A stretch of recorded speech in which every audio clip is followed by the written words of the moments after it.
Hi, everyone. I'm Malachi. And I'm Deidre. And welcome to our last webinar of this series, of our Show Grooming Webinar Series. Today we'll be having Sofia Funk, and she will be doing the Show Grooming 101 webinar. So we are very excited and thankful to have her today. Yes. And if you have questions about the ShowAssist app, please be sure to put them in the comments and we will address them at the end of the webinar. We are also going to have some wonderful giveaways this evening from our sponsors, Shapley's Farm Vet and Red and Goat Equestrian. So we ask that you be sure to participate, put your questions in the comments, let us know you're watching and you're listening, and we will randomly select the winners at the end of the webinar. So now we'd like to introduce you to Sofia Funk, tell you a little bit about her, and then she will be on live. Sofia is the owner of Quality Clips LLC, which is a clipping freelance grooming business in Lexington, Kentucky. She's been grooming for 4 years full time. And before that, she had some working student jobs and also was showing jumpers in Canada. She previously worked for Vlock Stables and was also the head groom for Mary Kate Olsen. She had the wonderful opportunity to spend one season with Mary Kate at the Global Champions Tour in Europe.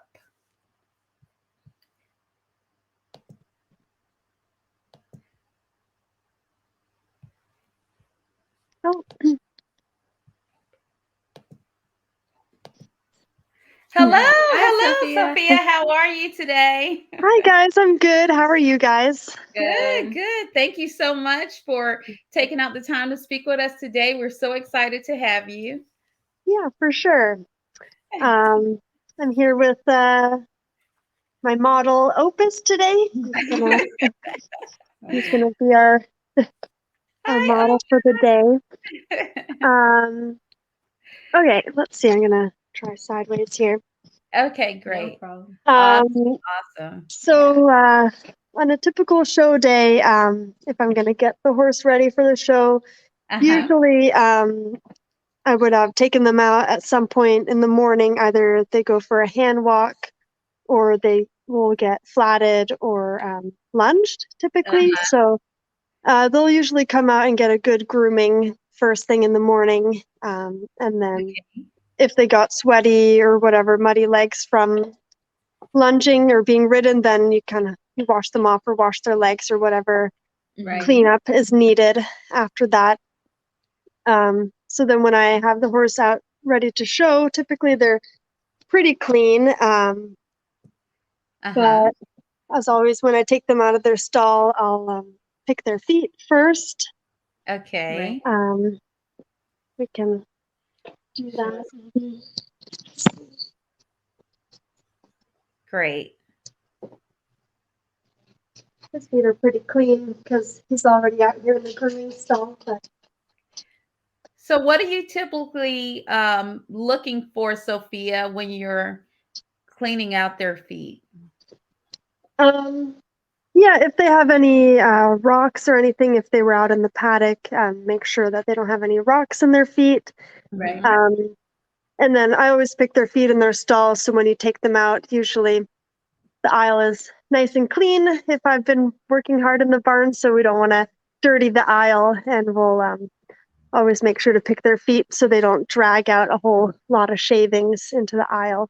So just kind of clean out any of the mud, rocks, and shavings out of their feet, and then just to check that their shoe is on properly. So always pick their feet like before and after they're ridden to make sure that they haven't tweaked their shoe or lost a shoe. Okay. Yeah, so that's the first thing that I would do. Okay. And then, so usually they'll get a good curry comb in the morning as their first grooming, but we'll do a little bit just to, usually we'll just give them a good curry on their face and legs just to kind of loosen up any of the dirt and any of if they're shedding a bit, kind of, he's not a huge fan of brush, but yeah, we'll just give He's them a doing quick good. yeah. And then so usually they'll get a good groom in the morning first thing, and then Right. so the main thing that they need to be done now is just kind of be dusted off. So I'll have like a soft body brush. Okay. And then just softly Clean. brush their face and really make sure that they're not dusty or have any shavings all over them. Right. How far in advance before, say, a class would you recommend starting to get the horse ready? It totally depends how much time you think you need, if you're going to braid the horse, or if you don't have to braid, then it's pretty quick. So usually, and then it depends, like if you're stabled at the show, and then you just have to calculate how long it takes you to walk from your stall to the ring. Oh, right. So in Wellington, like usually it would take me, I would give myself 15 minutes or so to walk, to make sure you have enough time.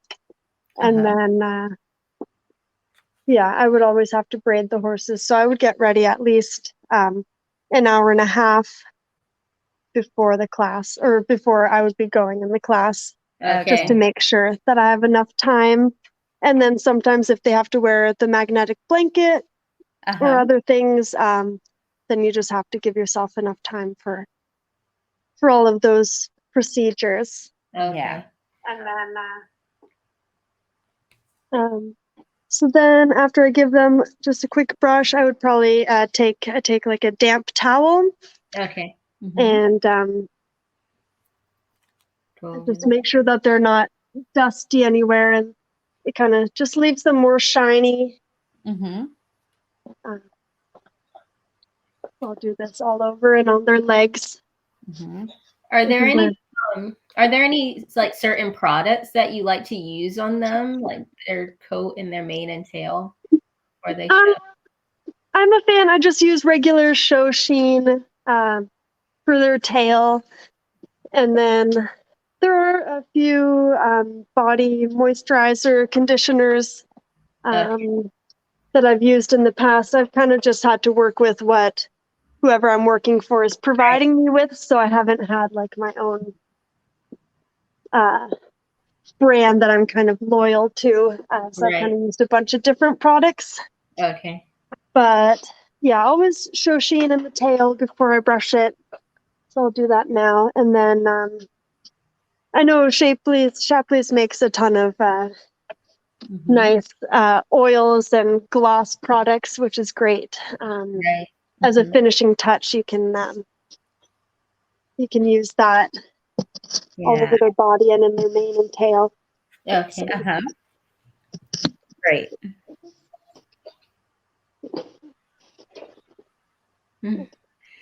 So I'll Show Sheen his tail, so I'm not pulling out any hairs. So to make it as detangled as possible.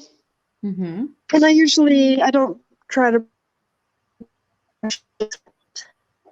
I'll give it a couple minutes to dry a little bit before I go ahead and do that. Okay. Did you say you do brush it out? Sorry.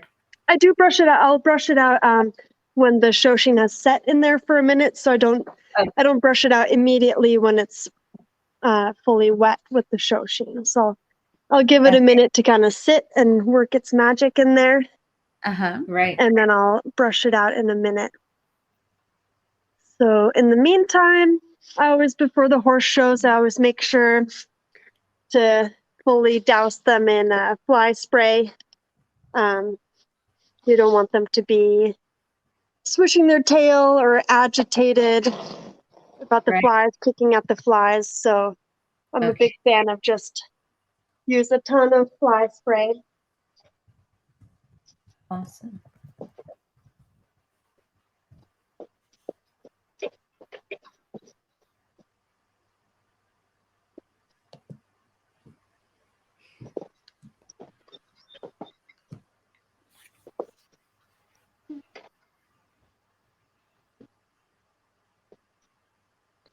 Okay, so I'll brush out that tail now Okay. that the Shoshine has had a minute to sit in there. Mm-hmm.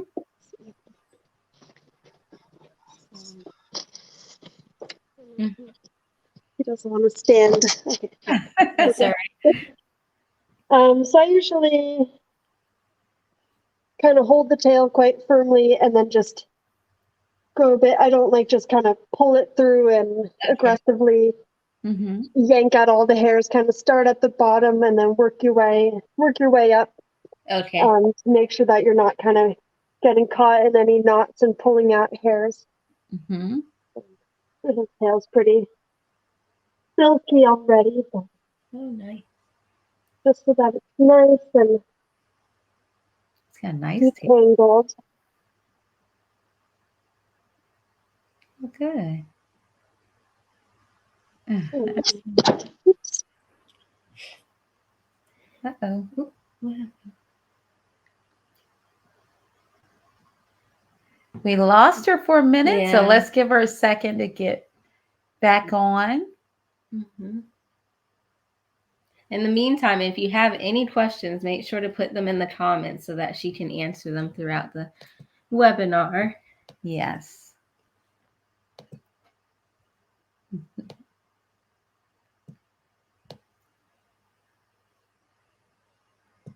Let's see. 1 second while we check with her. 1 second.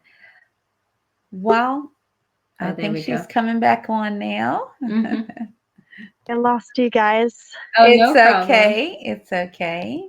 We are Okay. glad to have you back. We do Okay, have so, a question for you, Sophia. yeah. Someone asked, how often do you bathe them? Before every show or once a week or what?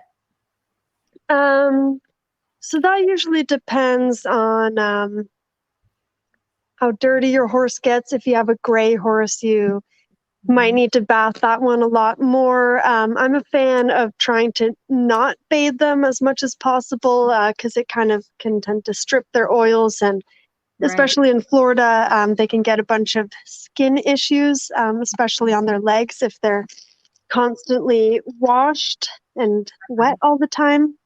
Right. So, yeah, usually they'll have to be typically washed before they show. But I try to, let's say if they were pre-ridden before, I try to just clean them up the best I can so that they only have to have one bath in the day and not washed after they were ridden and then again after they show. Like I try to just do one bath, but I know a lot of horses end up having to have 2 baths a day, and it kind of is a bit rough on their skin. Right. But it just kind of depends on where you are. If they're sweating a ton, then you just have to wash them. Right. It's not good to leave all the sweat on them.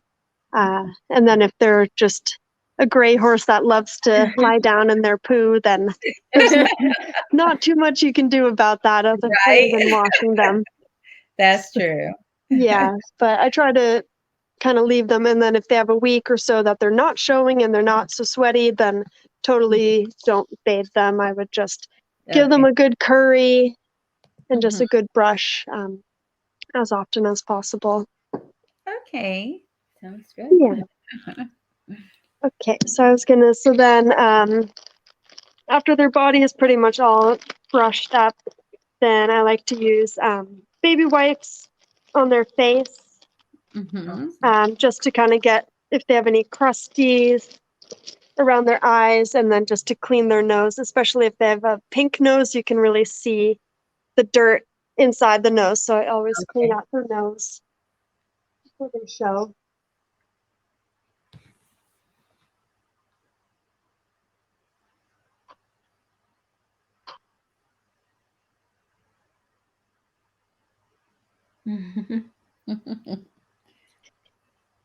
Yeah, he's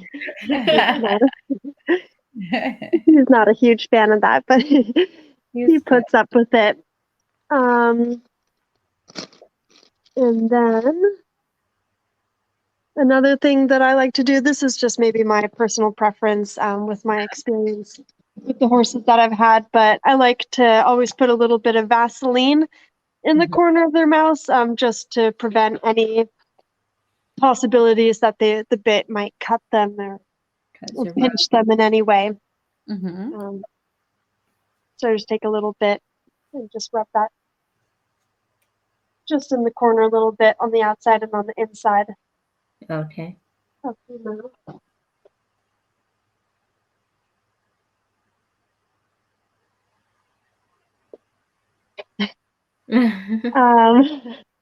thinks that's funny.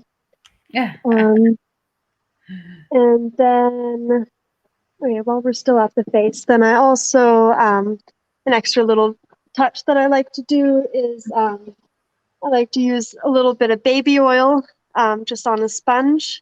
Okay. And I'll just kind of wipe down their nose and a little bit around their eyes just to make them look a little bit shinier and cleaner in that area.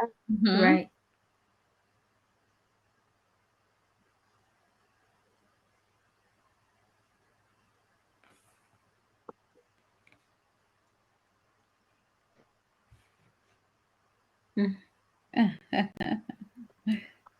Oh.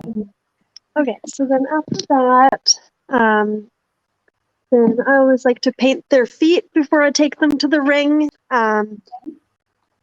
Usually by the time you get to the ring, you can barely even tell that they were painted. And I know if you're a hunter groom, you'll probably bring like a full grooming tote with hoof oil and touch-up paints, and they do a whole extra lot to clean them up right before they go into the ring. But jumpers, we just do this when we leave our stalls and head down, and then then that's it. Then it is what it is, kind of after that.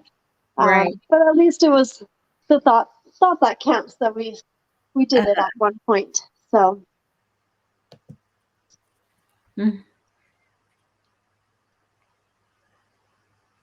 Always make sure to kind of scrape away if they have any mud or putting sand kind of caked on their feet, then just scrape that away with your hoof pick before you do this. Yeah. Is there anything else you need to be, as the groom, need to be mindful of when you're shining their feet? Are you looking for anything with their feet?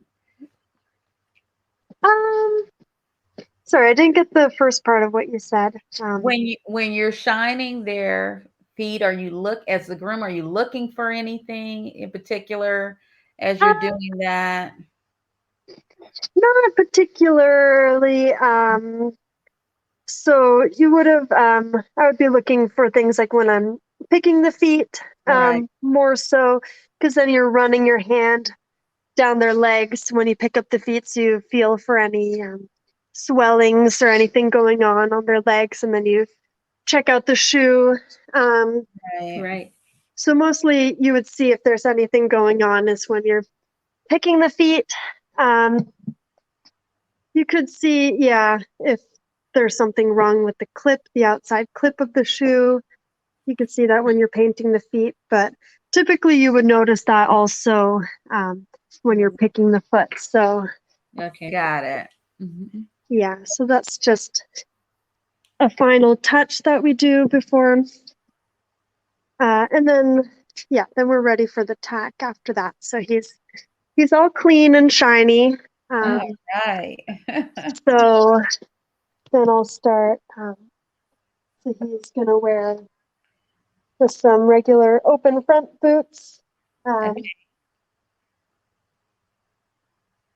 don't know if you guys can see if it's a bit dark. Oh no, it looks fine. Yeah, it looks good. It's okay. And then just a simple back boot, and then I'll talk about in the ring bag, you might be asked to bring different back boots when you get to the ring, but typically you'll walk them down to the ring in just like these kind of simple back boots. Okay. I usually put them up a bit higher.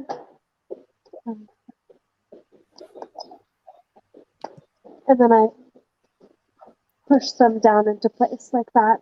Okay. Okay.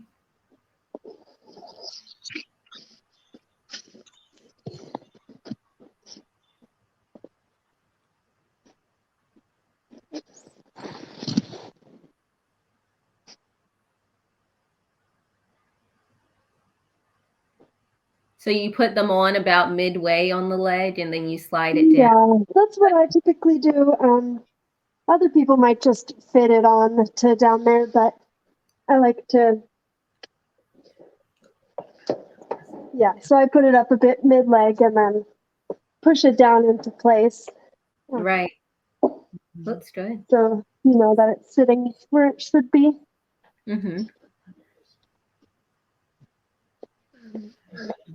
Put his last food on. Mm-hmm. And when someone's like for the show hunters, do they ever wear anything on their legs when they go to the ring? The hunters, they might wear polos or something just to kind of keep their legs clean or whatever they might want to warm up in. Okay. But then they're not allowed to show in anything. The hunters, the equitations are allowed to wear boots or polos. Okay. Mm-hmm. Yeah.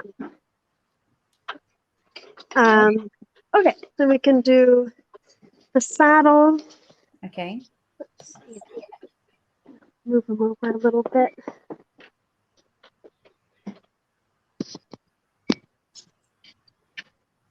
Okay.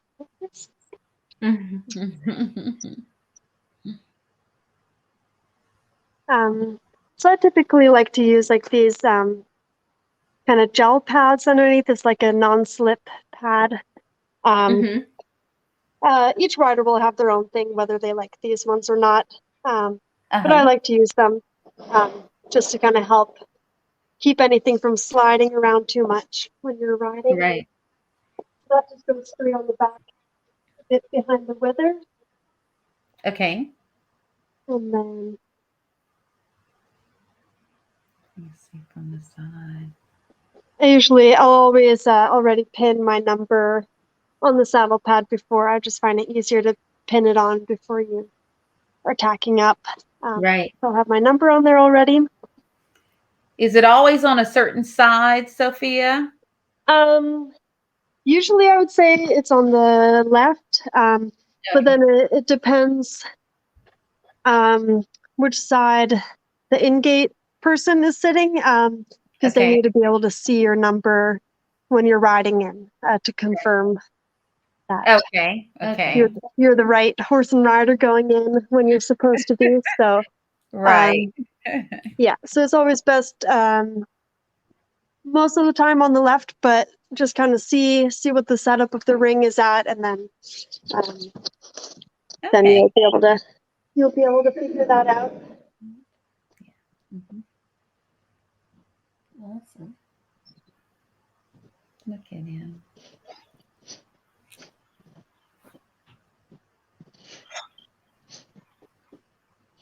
Oh, what is that?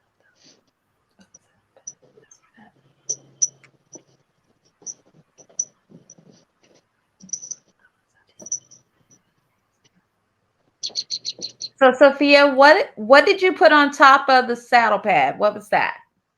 I have like just a thin half pad. Okay. Some riders may choose not to ride in a half pad, Uh-huh. but it's pretty common to have. Right. Yeah, it's just like a thin extra layer, Uh-huh.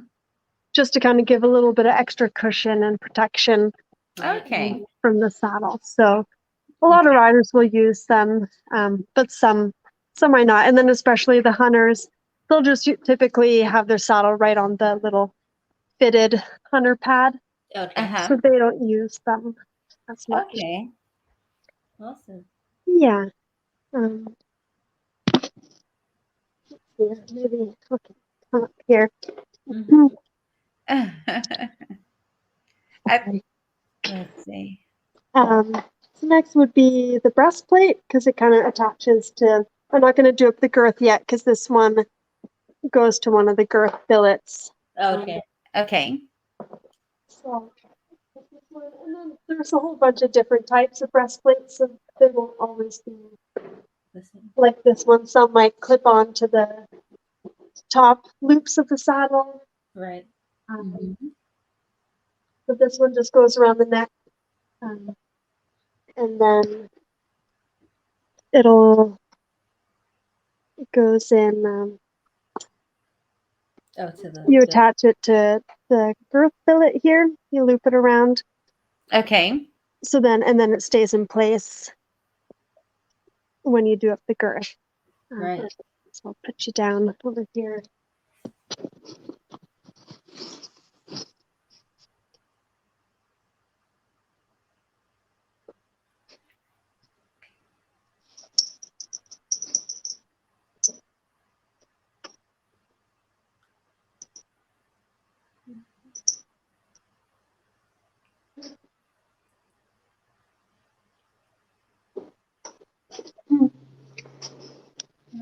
And I typically, there's some people that do things differently, but I always, I just usually put the first girth strap like through this loop of the saddle pad, and then I leave this one out. Not really sure what the reasoning is for this, but I learned it at one job, and now I've always done it like that. But some people will put both through the saddle pad, and some might only put the back one and not the front one. So I think that's just a little bit of personal preference for that. Yeah. Okay. I saw when you were positioning the saddle, you kind of pulled the saddle pad like up into the spine of the saddle. Pardon? I saw when you were positioning the saddle, you kind of pulled like the saddle pad up into like the spine of the saddle. Does that give more room or fits the saddle pad better? Yeah, so I always make sure that there's a good amount of space. I always kind of pull up my saddle pad and the half pad up into this area, just to give the wither some more space, that everything's not sitting right down on it and putting a ton of pressure on the wither. Right. Okay. So I think that's pretty important. Yeah. And then just to make sure that your saddle pad is straight, that it's hanging down equally on both sides, and that your saddle is sitting centered on their back. Right.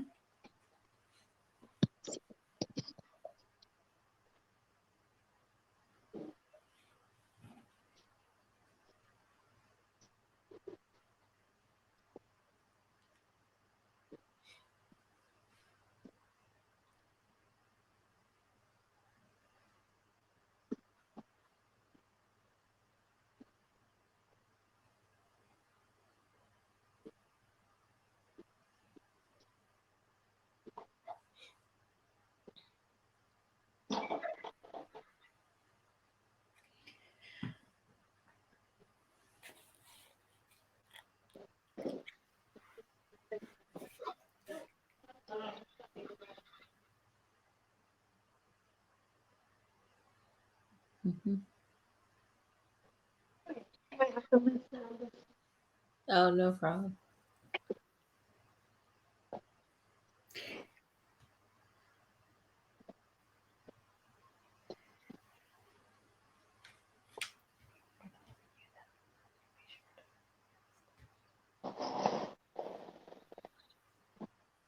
Okay. Yeah.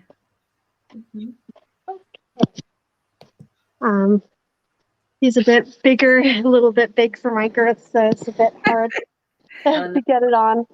So next, I don't know if you can see, I have this part of the breastplate. It clips on to, there's like a loop, just a clip underneath my girth.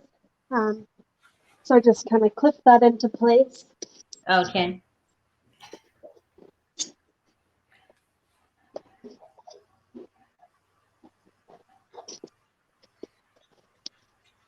Okay. That's pretty much that. And then I keep the girth just like tight enough to keep the saddle in place, but not too tight as I walk them to the ring, just so that they're not having to have it cranked super tight until the rider gets on. Okay. And then when I walk to the ring, the saddle may have moved a little bit, so then I'll reset the saddle, just pull it forward, like under the side of the girth, the left side of the girth, and just pull the saddle forward and back into place. And then I'll do up the girth right before the rider gets on. Okay. So I'm And just what do you typically bring with you to the ring, Sophia? Yeah, so I'll have a bag. And it depends on the rider and what type of class you're doing. But just as basics, I'll have let's have a bag. I'll have an extra crop, and then I'll have the rider extra spurs if needed. Just some extra spurs. I'll always bring a hoof pick to the ring. Okay. I'll bring a hole punch in case you have to adjust any tack. Okay. And then I'll bring, if this horse needed different back boots to show, then I'll bring whatever back boots he might need when he gets to the ring. And then I always like to bring a pair of draw reins in my bag. Just if the horse ends up being a bit more fresh than they anticipated, they might want to warm up in them, or also for like a victory gallop and prize giving ceremony. It's always nice to have these if your horse might be a little bit wild in the prize giving. Your rider might request that. I also usually bring some electrical tape in case any of the tack tries to malfunction or anything. If you need to tape up the keepers, or on your reins, or on the converter of like a pelham bit, I always like to tape those up. Okay. I'll usually bring some spare earplugs just in case if your horse needs them. And then always lots of treats for the horse. That's the most important. Now, Yeah. what kind of treats do you think work the best since they have like a bridle and stuff on? It's kind of just personal preference. I have like these Buckeye treats. They're kind of low in sugar and they're pretty good. I just wouldn't choose a treat that's very red in color, because if you're an FEI groom or something and you give your horse a red treat and then they come out of the ring and then for the inspection, then they have red foam coming out of their mouth. That is the last thing you want, that the steward thinks that your horse is bleeding. So just like a plain colored treat, and whatever your horse likes. Some horses are a lot more picky than others, and so I wouldn't bring like a big old stud muffin, like those big ones. I wouldn't bring something like that. Just something easy that you can keep in your pocket or in your bag. And so usually when they come out of the ring, if you're not an FEI, if they don't need to be checked over, then I loosen their noseband and their flash so that they can eat the treat easier. Awesome. So that's what I do. Sorry, Sophia, back to when you were girthing him up. We had someone ask a question. Do you have any tips for a horse that blows itself up before you girth, or like when you're girthing? Yeah. Sometimes it might help to kind of walk them if you know that they're going to do that. If you can get it up on both sides just so that the saddle's on, and then walk them maybe up and down the aisle, and then try again to tighten it up. Other than that, try to just get it up as much as you can, and then maybe when the rider's on, if they can tighten it when they're on, they have a little bit of extra leverage when they're sitting on the horse. Okay. Oh, good. Yeah, I haven't had one that's too bad with that, so I don't have too much personal experience with that, thankfully. Right. But that could be frustrating for sure. Oh, yeah. Yeah. Okay, so the next, it depends on like the weather or what's going on, but right now it's very cold in Kentucky, so I'm going to put a cooler on this horse. So either you'll have a cooler or a scrim, Okay. typically, or a rain sheet if it's going to be rainy. So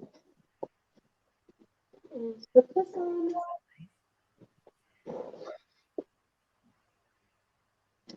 Oh, nice.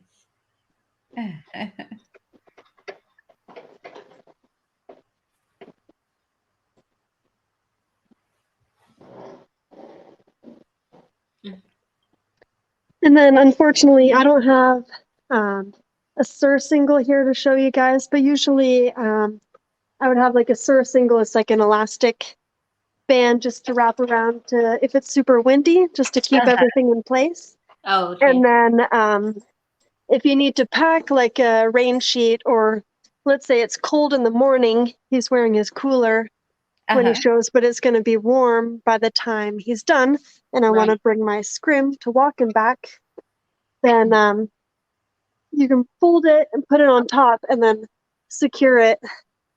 You would secure it with your surcingle so that you have that and you don't have to carry that extra in your bag or anything. Okay. Yeah, that's good advice. Yeah, so that's what I normally do. Okay, then we're ready for the bridle, I think. Okay. Oh, okay, sorry. Oops. Uh-oh. No problem. Okay.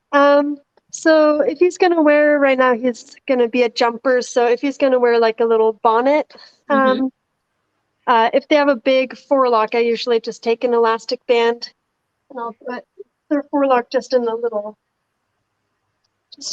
bun. I guess maybe he's a bit tall. Let's see if you can see. He's a big boy. Yeah, he's pretty big. So I just make like a little bun just so that it's not going to be sticking out Oh, smart. to your bonnet. But always looks bad, so it doesn't matter how the bun looks because it's just going to be under the bonnet. So then we have our bridle.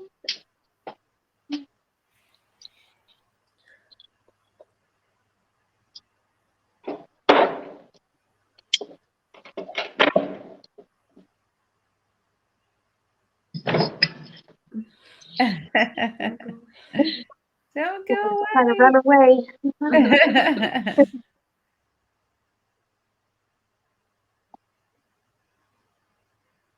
All right.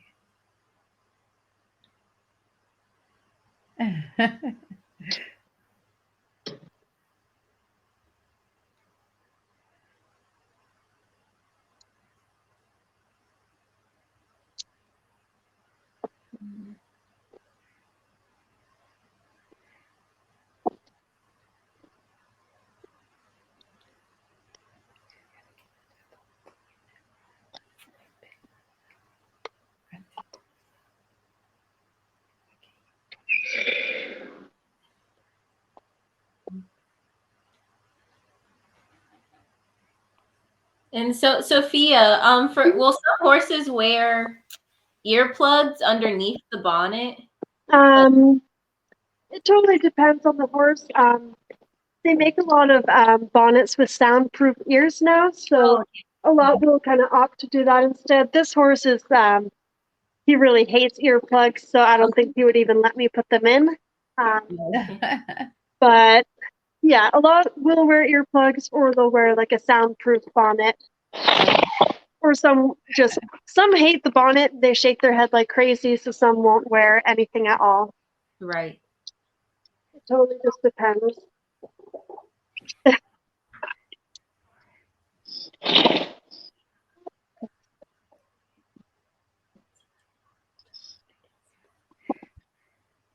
Sophia, so if you're a new groom, new to grooming, and you have a horse who doesn't really want to cooperate when you're putting on the bridle, do you have any tips for them on how to get it in or get it on them? Yeah, I would just make sure to keep your hand. Let's see. Just keep your hand over their nose so that they don't lift their head and get away from you. And then, yeah, you can. Some I've had that are just super stubborn to open their mouth. They really don't want to.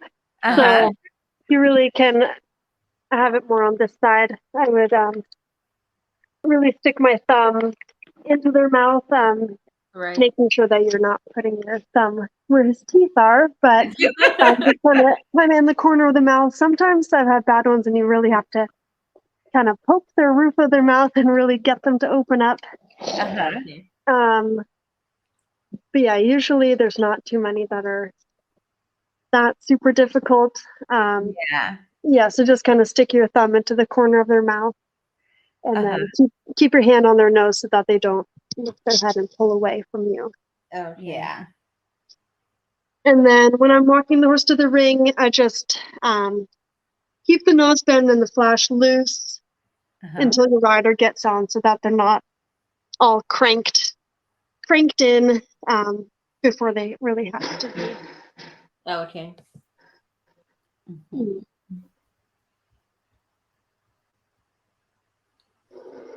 And then we'll put the running martingale.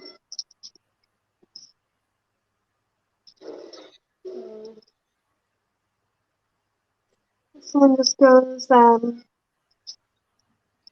don't know if you can see, so you'll put one rein, your right rein through this side, and you just want to make sure that it's going to be sitting flat, so that when it's moving, that the rein's not twisted, or that the martingale's not twisted.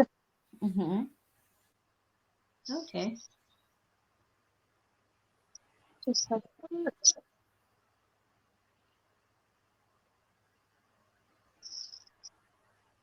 So that's how that works. And then if you're a hunter, then most of the time they use a standing martingale, which would attach to your noseband underneath here.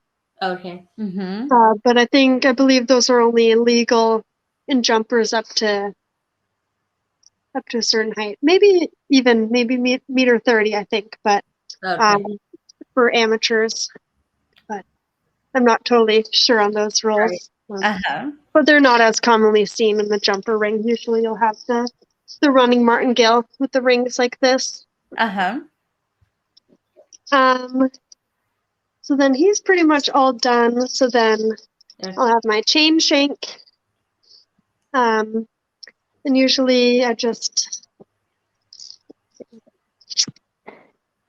loop it through the bit and clip it back to itself like this. If it's like a nice quiet horse, if you have a really strong horse that needs the chain, then I'll kind of loop it through under their chin and just back onto the bit, onto itself. I don't like to do, I know some people kind of do this triangle like this. They clip it back on, I don't know if you can see. But that I find is super dangerous if the horse puts his head down to itch on his leg. And if you put his leg through this hole, then that could be a huge disaster. So I just kind of clip it back onto the bit just so that I don't have anything that he could possibly put his leg through or do anything bad about. Okay. Yeah. So I think that's pretty much it. Okay. So when you get to so now that he's all ready, when you get to the ring, do you have any tips for like, I guess when you're waiting around, like things to do or check on? Yeah. So when I get there, I'll reset the saddle. I'll pull it forward because it's probably slid back a little bit during my walk. I'll I'll have like a towel. I forgot to mention in my ring bag I'll always have a towel. Okay.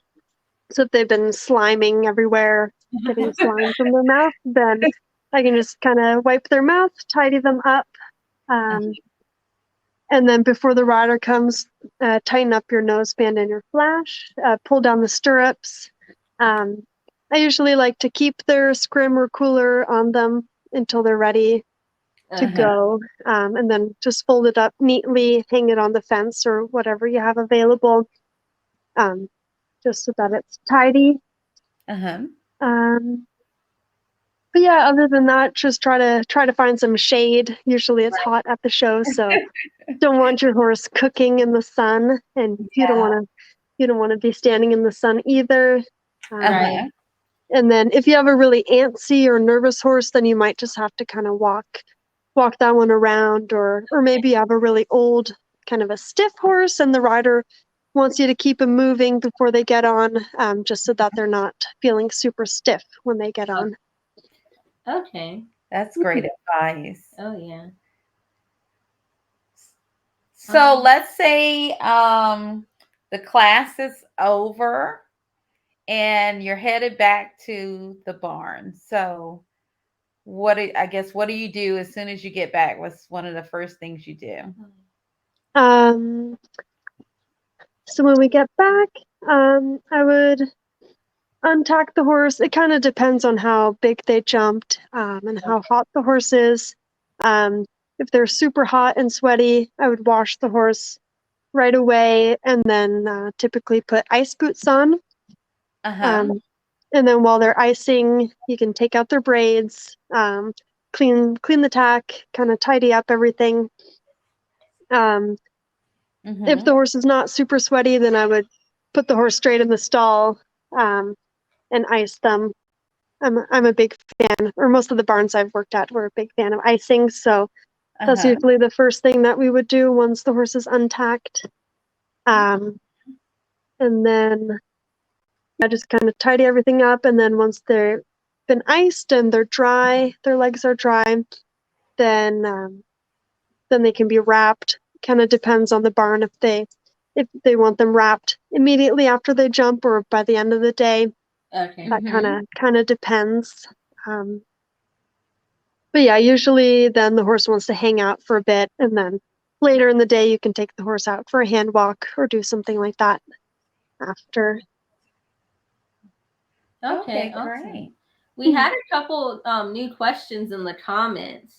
The first one is there anything you do if your horse has any little blemishes, like from scratches, I guess to cover that up for the show ring? So for jumpers, it doesn't matter as much, like how they look. With that sense, like blemishes, it might matter a bit more in the hunter ring.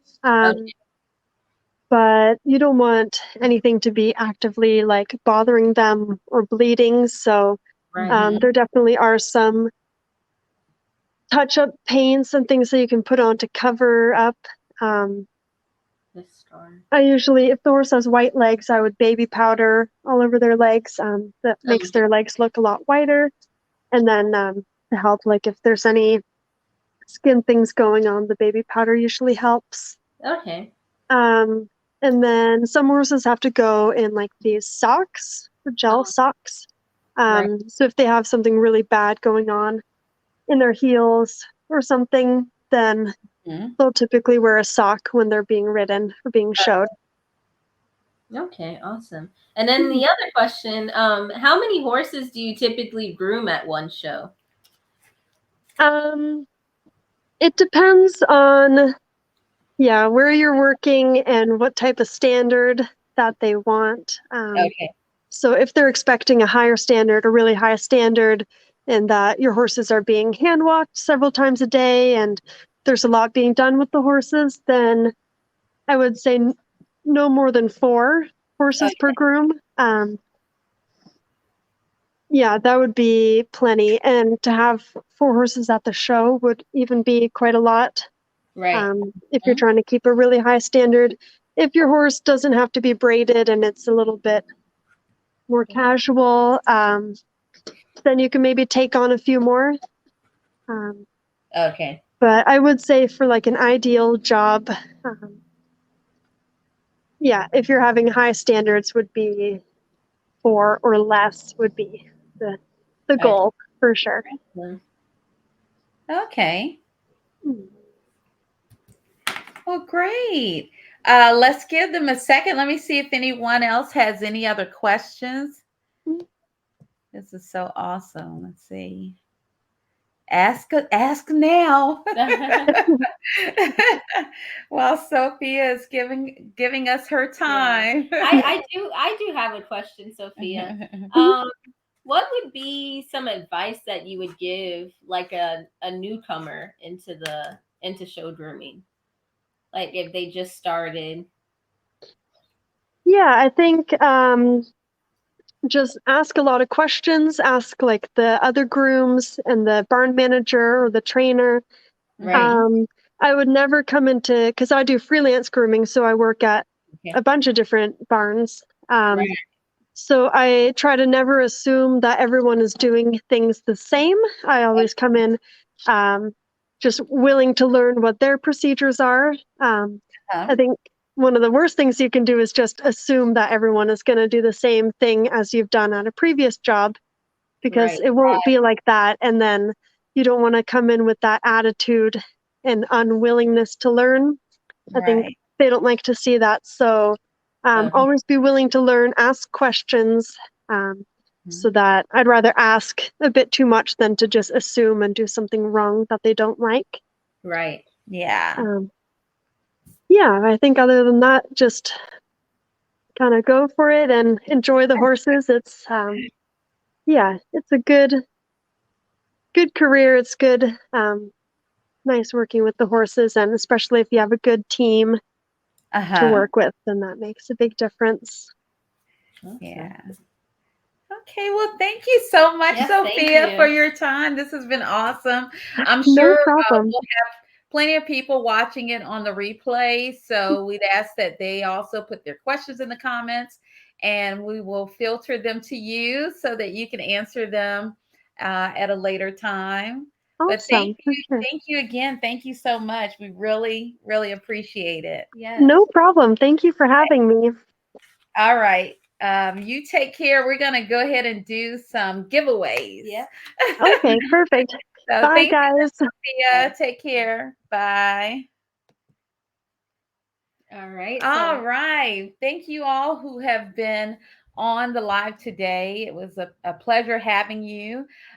We'd like to tell you a little bit about the Equestrian Aid Foundation, who helps a lot of horse people in the industry.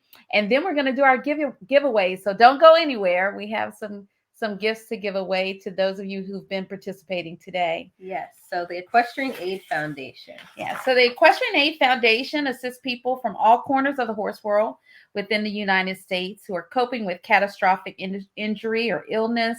They are horsemen helping horsemen. They provide support and hope when it's needed most. For the past 25 years, thanks to the compassion and support of friends and colleagues in the equestrian community, EAF has been able to give over $3.2 million in direct aid to horsemen and women in crises across America. So if you need temporary assistance, or you know someone else in the industry that could use temporary assistance, please visit their website at the equestrianaidfoundation.org. All right. So we're going to do our giveaways now. So our giveaway sponsors are Shapley's, Farm Vet, and Riding Goat.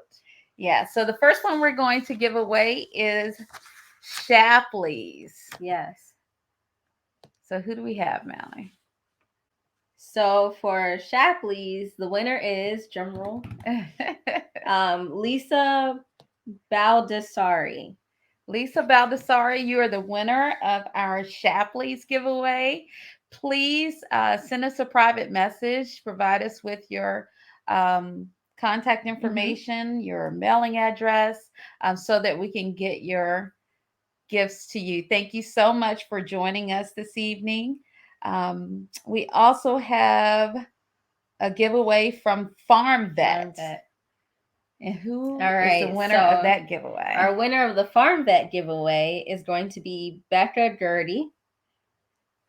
Becca Gertz. Oh, actually, sorry, Becca Gertz. Thank you, Becca, again for joining us this evening. It's been a pleasure having you to participate today, and thank you for your comments. The last one we have is for Red and Goat Equestrian. Red and Goat specializes in innovative outerwear and riding apparel. They have one-of-a-kind pieces that make it simple for you to stay warm, dry, and comfortable no matter the weather. And we're so excited that we are able to give away a gift certificate for them this evening. And we'd like to give that to someone who has been actively participating in all of our webinars this series. And that is Sylvie Huskins. Thank you so much for being a participant for the entire webinar series. We greatly appreciate your questions and comments, and we just like to thank you for your time. Yes. If you have any questions about ShowAssist, you can always private message us.